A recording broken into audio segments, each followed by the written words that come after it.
चलिए नया प्रश्न लिखिए।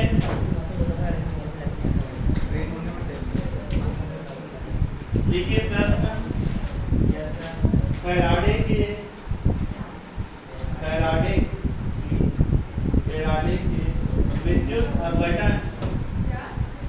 विद्युत अपघटन के नियम लिखिए।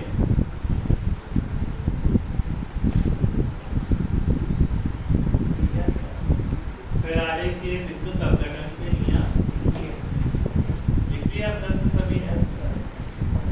देखिए वैज्ञानिक फैराडे जो थे, वैज्ञानिक फैराडे ने दो नियम प्रतिपादित किए हैं। कितने नियम प्रतिपादित किए? दो। हाँ, जब किसी तार में आप विद्युत धारा को क्या करते हैं, प्रवाहित करते हैं, ठीक है, तो उसके इलेक्ट्रोड पर एक पदार्थ की मात्रा क्या होती है, मुक्त होती है। कल देखा था ना हमने, जब हमें विद्युत रासायनिक सेल को जब तारों से जोड़ा था तो विद्युत रासायनिक सेल में विद्युत धारा प्रवाहित हो रही थी, जिसमें जिंक की छड़ धीरे धीरे घुल रही है, जबकि कॉपर की छड़ पर पदार्थ क्या हो रहा है, हो रहा है।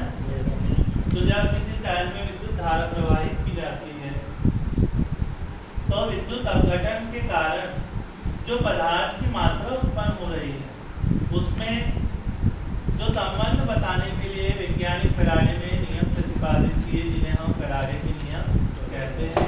फैराडे के दो नियम, कितने नियम हैं? दो नियम, है ना। कभी कभी पेपर में ना स्पेशली पूछा जाता है कि फैराडे का प्रथम नियम लिखिए, तो केवल प्रथम लिखना है, दूसरा नहीं लिखना है।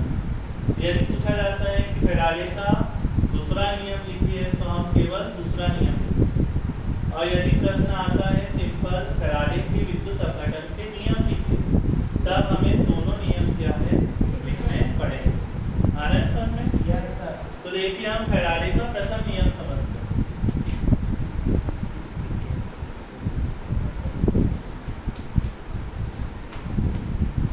बहुत सिंपल है प्रथम नियम, ध्यान से आप समझिए। हमारे पास कोई एक सेल है और उस सेल के अंदर कितने इलेक्ट्रोड होंगे? दो इलेक्ट्रोड होंगे, दो ही छोटे इलेक्ट्रोड, है ना। और क्या भरा होता है उसके अंदर? विद्युत अपघटन भरा होता है। और इन सेलों को मैं एक वोल्टमीटर के माध्यम से क्या करता हूँ, जोड़ देता हूँ, ठीक है। तो जब किसी सेल में विद्युत धारा प्रवाहित की जाती है, क्या करते हैं हम? किसी सेल में विद्युत धारा क्या कर रहे हैं? प्रवाहित कर रहे हैं, ठीक है। तो विद्युत धारा प्रवाहित होगी तो क्या होगा उसके अंदर? विद्युत अपघटन की क्रिया होगी ना। विद्युत अपघटन के कारण क्या उत्पन्न होएगा? कोई पदार्थ होएगा, पदार्थ, और ये पदार्थ किसके ऊपर जमा होएगा? इलेक्ट्रोड। किस पे होएगा जमा? इलेक्ट्रोड होता है ना जमा। तो यह नियम ऐसा है कि किसी सेल के इलेक्ट्रोड पर मुक्त पदार्थ की मात्रा, किसी सेल के इलेक्ट्रोड पर मुक्त पदार्थ की मात्रा, ये लिख दिया मैंने, पदार्थ की मात्रा कितनी मान ली हमने, उसमें प्रवाहित धारा के अनुक्रमानुपाती होता है, ठीक है। उसमें प्रवाहित धारा की क्या होता है? रहेगा यार, ठीक है। क्या लिखना है हमें कि किसी सेल के इलेक्ट्रोड पर मुक्त पदार्थ की मात्रा उसमें प्रवाहित धारा के अनुक्रमानुपाती होता है। मैंने यहाँ पे धारा क्यों नहीं लिखा? मैंने क्या लिखा है? क्यों? आवेश। हाँ, मैंने आवेश इसलिए लिखा है क्योंकि आवेश ही प्रवाहित होता है, ठीक है। इलेक्ट्रॉन क्या होते हैं? प्रवाहित होते हैं, है ना। और उसके कारण ही धारा क्या होती है? प्रवाहित होती है। इसलिए मैंने क्या लिखा है? क्यों लिखा। जब हम अनुक्रमानुपाती चिन्ह को हटाएंगे, आप इसे स्मॉल m भी बना सकते हो, कैपिटल M भी बना सकते हो। तो जब हम अनुक्रमानुपाती चिन्ह को हटाते हैं तो Z लगाते हैं। क्या लगाते हैं? Z एक अनुपातिक नियतांक है, ठीक है, जिसे हम फैराडे नियतांक या विद्युत रासायनिक तुल्यांक कहते हैं, ठीक है। अब हम जानते हैं, देखिए क्या जानते हैं आप कि किसी सेल में जो विद्युत धारा प्रवाहित होती है तो I बराबर होता है Q/T, मुझे Q का मान निकालना है, T का मैं क्या कर दूंगा पक्षांतर, तो I इंटू T बराबर क्या हो जाएगा Q, इसलिए M बराबर क्या होएगा Z, Q की जगह पे आप क्या रख देंगे I इंटू, तो ये हमारा क्या है फैराडे का नियम, कौन सा नियम है प्रथम नियम रहेगा यार। क्या लिखना है हमें इस प्रथम नियम में कि किसी सेल के इलेक्ट्रोड पर मुक्त पदार्थ की मात्रा, M क्या है मुक्त पदार्थ की मात्रा है ना, और सभी को पता है कि जो पदार्थ की मात्रा मुक्त होएगी तो ये किसके ऊपर होएगी इलेक्ट्रोड पर, ठीक है। तो किसी सेल के इलेक्ट्रोड पर मुक्त पदार्थ की मात्रा उसमें प्रवाहित धारा के अनुक्रमानुपाती होता है, ठीक है। ये है मुक्त पदार्थ की मात्रा है, Q क्या है प्रवाहित आवेश, जब अनुक्रमानुपाती चिन्ह हटाया तो Z लगाया, Z क्या है जिसे हम फैराडे नियतांक या विद्युत रासायनिक तुल्यांक कहते हैं, ठीक है। अब हमने Q का क्या निकाल लिया मान निकाल लिया, Q बराबर क्या आ गया I, हमने Q की जगह Q का क्या रख दिया मान, तो ये कौन सा नियम हुआ हमारा प्रथम नियम है ना। इसे लिखो फिर हम दूसरे नियम पढ़ते हैं, ये कुछ करो उसका बंद। अब देखिए फैराडे का द्वितीय नियम या द्वितीय नियम, ठीक है। अभी हमने क्या देखा था कि हमने केवल एक सेल की बात करी है कि किसी सेल के इलेक्ट्रोड पर मुक्त पदार्थ की मात्रा किसके अनुक्रमानुपाती है, उसमें प्रवाहित धारा के अनुक्रमानुपाती है, ठीक है। हमने एक ही सेल की बात करी थी, अब हम सेलों का संयोजन भी कर सकते हैं, श्रेणी क्रम संयोजन कर सकते हैं और कौन सा संयोजन कर सकते हैं समांतर क्रम संयोजन। तो देखो हम सेलों का संयोजन कर रहे हैं,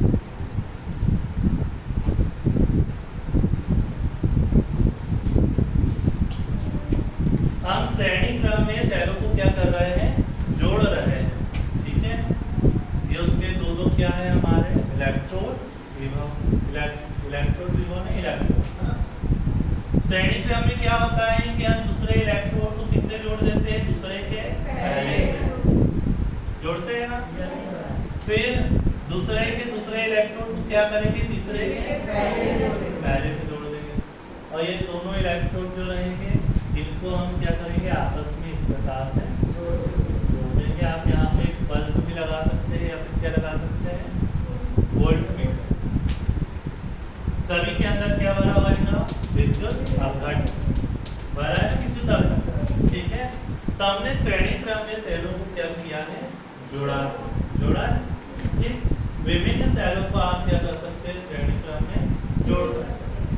अब जब हम इन सेलों में एक समान विद्युत धारा एक समान समय तक क्या करेंगे प्रवाहित करेंगे, एक समान विद्युत धारा एक समान समय तक हम क्या कर रहे हैं प्रवाहित कर रहे हैं, तो प्रत्येक इलेक्ट्रोड पर मुक्त पदार्थ की मात्रा, देखो सब में धारा बहेगी तो सब में क्या उत्पन्न होएगा पदार्थ होएगा ना उत्पन्न, तो प्रत्येक इलेक्ट्रोड पर मुक्त पदार्थ की मात्रा W उनके तुल्यांकी भार के अनुक्रमानुपाती होता है, ठीक है।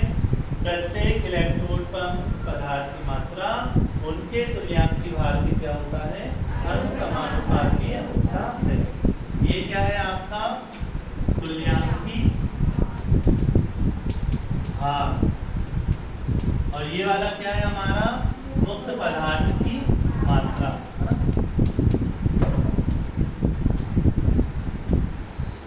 आया समझ में, ठीक है। जब श्रेणी क्रम में जुड़े हुए विभिन्न सेलों में एक समान विद्युत धारा एक समान समय तक प्रवाहित की जाती है, तो प्रत्येक इलेक्ट्रोड पर मुक्त पदार्थ की मात्रा उनके तुल्यांकी भार के अनुक्रमानुपाती होता है। अब हम देखो यहाँ से अनुक्रमानुपाती चिन्ह हटाते हैं तो क्या लगा देंगे के क्या है अनुपाती नियतांक है, W ये E का पक्षांतर करेंगे तो W अपन क्या आ जाएगा E इक्वल क्या हो जाएगा समीकरण अपन क्या हो जाएगा। अब हम यदि हम पहले इलेक्ट्रोड की बात कर रहे हैं तो उसके लिए मान लीजिए कि W1 अपॉन क्या आएगा, E1 बराबर क्या आएगा, K। दूसरे के लिए क्या आएगा, W2 अपॉन E2 बराबर क्या आ जाएगा, K। तीसरे के लिए क्या आएगा, W3 अपॉन E3 बराबर क्या आ जाएगा, K। जब सब K के बराबर है तो ये तीनों K के क्या आएंगे, बराबर। तो W1 अपॉन E1 बराबर क्या हो जाएगा, W2 अपॉन E2 बराबर क्या हो जाएगा, W3 अपॉन E3 होएगा। कोई भी दो ले लेते हैं हम, जैसे W1 अपॉन E1 बराबर क्या हो जाएगा, W2 अपॉन E2। यहाँ पक्षांतर कर देते, ये ऊपर वाली संख्या नीचे आ जाएगी, नीचे वाली कहाँ चले आएगी, तो W1 अपॉन E1 किसके बराबर आ जाएगा, W1 अपॉन W2 किसके बराबर आ जाएगा, E1 अपॉन E2। यानी केवल जो मुक्त पदार्थ की मात्रा है यदि वो निकाल लें तो हम तुल्यांकी भारों की भी क्या कर सकते हैं, गणना कर सकते हैं। तो ये हमारा फैराडे का क्या द्वितीय नियम। ठीक, प्रथम नियम में सिंगल सेल की बात करी है कि किसी भी सेल में के इलेक्ट्रोड का मुक्त पदार्थ की मात्रा उसमें प्रवाहित धारा के अनुक्रमानुपाती होता है। द्वितीय नियम में क्या पढ़ा हमने कि जब हम श्रेणी क्रम में जुड़े हुए विभिन्न सेलों में एक समान विद्युत धारा एक समान समय तक प्रवाहित करते हैं तो प्रत्येक इलेक्ट्रोड पर मुक्त पदार्थ की मात्रा उनके तुल्यांकी भार के अनुक्रमानुपाती होती है। अब देखो हम फैराडे के नियम के उपयोग देखते हैं। हमने जो प्रथम नियम देखा था तो क्या देखा था आपने, n बराबर से क्या आया था, ZI